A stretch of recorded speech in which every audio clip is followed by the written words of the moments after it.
Anchor DD ரீசெண்டா அவங்களோட social media பேஜ்ல லைவ் ஒன்று வந்திருந்தாங்க. அதுல ஜேசன் சஞ்சய் அவர்களோட இன்டர்வியூ பத்தியும், மேலும் ரசிகர்கள் கேட்டிருந்த நிறைய விஷயங்களுக்கு கிளாரிஃபிகேஷன் கொடுத்திருந்தாங்க. அதை பத்தி தான் இந்த ஒரு வீடியோல நம்ம பார்க்க போறோம். சமீபத்தில் நடிகர் விஜய் அவர்களோட பையனான ஜேசன் சஞ்சய் அவர்கள் சிக்மா படத்தோட ப்ரொமோஷனுக்காக ஒரு இன்டர்வியூ கொடுத்திருந்தாரு. அண்ட் அந்த ஒரு இன்டர்வியூவை டிடி அவர்கள் தான் எடுத்து முன்னின்று பண்ணியிருந்தாங்க. அண்ட் அந்த ஒரு இன்டர்வியூல ரசிகர்கள் நிறைய எதிர்பார்த்திருந்தாங்க. குறிப்பா சொல்லணும் அப்படின்னா, விஜய் அவர்கள் கூட சஞ்சய் பேசுறது இல்லை அப்படின்னும், அவங்க ரெண்டு பேத்துக்கும் பிரச்சனை அப்படிங்கிற மாதிரியான ஒரு சில விஷயங்கள் போய்கிட்டு இருந்துச்சு. மேலும் விஜய் சாரும் அவங்க ஒய்ஃபும் சேர்ந்துருக்காங்களா, இப்போ ஃபேமிலி ப்ராப்ளம்லாம் சால்வ் ஆகிருச்சா போன்ற இந்த மாதிரியான கேள்விகளை டிடி கண்டிப்பாக கேட்பாங்க அப்படிங்கிற மாதிரி நிறைய பேர் எதிர்பார்த்துட்டு இருந்தாங்க. பட் டிடி முழுக்க முழுக்க படத்தை பற்றியும் அவரை பற்றியும் மட்டும்தான் கேட்டிருந்தாங்க. இதனால நிறைய ரசிகர்கள் டிசப்பாயிண்ட் ஆகி டிடி அவர்களோட சோசியல் மீடியா பேஜில் கமெண்ட் பண்ணியிருந்தாங்க, நீங்கள் இந்த மாதிரியான கேள்விகள்லாம் கேட்கல, நிறைய கேட்டிருக்கலாமே அப்படின்னு. நிறைய பேர் இந்த மாதிரியான விஷயங்களை டேக் பண்ணவும் டிடி ரீசெண்டாக ஒரு லைவ் வந்திருந்தாங்க. அதில் முதல் விஷயமாக அவங்க என்ன சொல்லியிருந்தாங்க அப்படின்னா, ஃபர்ஸ்ட் ஆஃப் ஆல் நான் அந்த ப்ரொமோஷனை அவரோட படத்துக்காக தான் பண்ணியிருக்கோம். அப்படிங்கும்போது அந்த படத்தை பற்றியும் அவரை பற்றியும் தான் என்னால் கேட்க முடியும். மோரோவர் அது அவங்களோட ஃபேமிலி விஷயம்.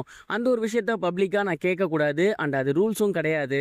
என்னை பொறுத்த வரைக்கும் எனக்கு என்ன கேள்விகள் கேட்கணும்னு தோணுச்சோ, நியாயமாக பட்டுச்சோ, அந்த மாதிரியான எல்லா கேள்விகளையுமே நான் கேட்டிருக்கேன். அண்ட் அந்த மாதிரியான எல்லா கேள்விகளுக்குமே ஜேசன் சஞ்சய் அவர்கள் ரொம்பவே ஸ்வீட்டாக ஆன்சர் பண்ணியிருந்தாரு. அண்ட் அவர் அவங்க அப்பா மாதிரி ரொம்பவே ஷட்டில் அப்படிங்கிற மாதிரி தான் நம்ம எல்லாருமே நினச்சிக்கிட்டு இருந்தோம். பட் ஃபர்ஸ்ட் டைம் அவர் ஓப்பன் அப் ஆகி பேசியிருந்தாரு. நிறைய விஷயங்கள் ரொம்பவே ஜாலியாக பேசியிருந்தாரு. சொல்லப்போனால் எனக்கு ஒரு நர்வஸ் இருந்துகிட்டே இருந்துச்சு. விஜய் அவர்களோட பையன், அதுவும் இப்போ விஜய் சார் முதலமைச்சராக வேற இருக்காரு. ஒரு சிஎம் பையன் கிட்ட நம்ம கேள்வி கேட்க போகிறோம். அவர் இதற்கு முன்னாடி இந்த மாதிரி பேசினது கிடையாது, இன்டர்வியூ கொடுத்தது கிடையாது. அவர் எப்படி ஹேண்டில் பண்ண போகிறோம் அப்படிங்கிற ஒரு பயம் இருந்துச்சு. பட் அவர் ரொம்ப ரொம்ப காமாக ஹேண்டில் பண்ணியிருந்தாரு. படத்தை பற்றியாக இருக்கட்டும், அப்படி இல்லைனா அவங்க அப்பாவை பற்றி நினச்ச விஷயங்களாக இருக்கட்டும், அவருக்கு சினிமா துறையில் பிடித்த விஷயங்களாக இருக்கட்டும், இது எல்லாத்தையுமே ரொம்ப ஓப்பன் அப்பாக பேசியிருந்தாரு. விஜய் சார் கொடுத்த அட்வைஸை பற்றி சொல்லியிருந்தாரு.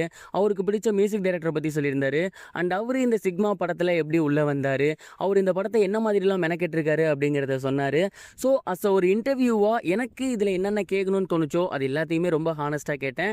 அவரும் ரொம்ப ஹானஸ்ட்டாக பதில் சொல்லிட்டாரு. இதுக்கு மேலே அங்கே பர்சனல் விஷயங்களை பேசணும் அப்படிங்கிறது ரொம்ப ரொம்ப தப்பு. என்னை பொறுத்தவரை அந்த இன்டர்வியூ ரொம்பவே பிடிச்சிருந்துச்சு, ரொம்பவே ரசித்தேன். நிறைய பேருமே அதை தான் சொல்லியிருந்தீங்க. இந்த ஒரு விஷயம் தான் நான் கிளாரிஃபை பண்ண விரும்பினேன் அப்படிங்கிற மாதிரி டிடி சொல்லியிருந்தாங்க.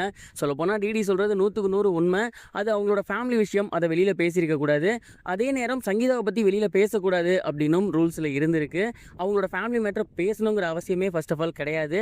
அதை டிடி பண்ணியிருக்கணும் அப்படிங்கிற அவசியமும் கிடையாது.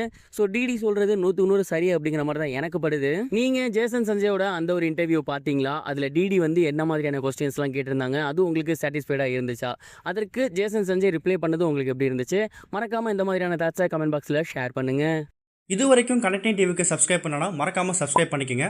உடனடி அப்டேட்ஸ் பெறுவதற்கு நோட்டிஃபிகேஷன் பெல்லையும் கிளிக் பண்ணிக்கங்க.